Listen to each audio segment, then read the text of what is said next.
Salut totuși, bine v-am găsit la un nou episod. Astăzi o să vă arăt cum să vă faci ca calculatorul dumneavoastră să se miște mai rapid.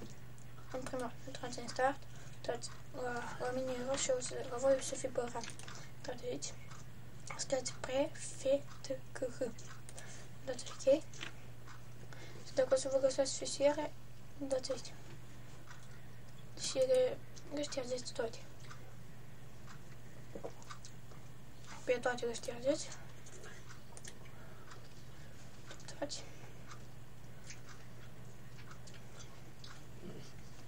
Așa. Mai intrați, tot aici intrați. Tot aici.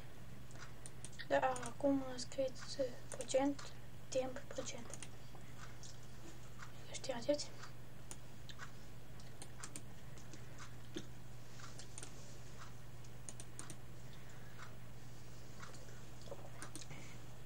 La mine ale nu se știa, intrați iar, scrieți timp fără procent. Timp, simplu.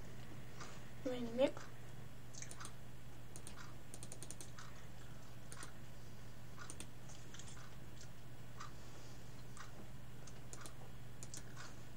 Cu scris așa.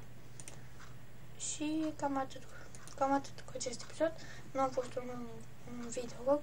Dacă v-a plăcut, nu uitați. Da, și o să vă meargă mult mai rapid. Dacă v-a plăcut, nu uitați un like și abonați. Pa, pa!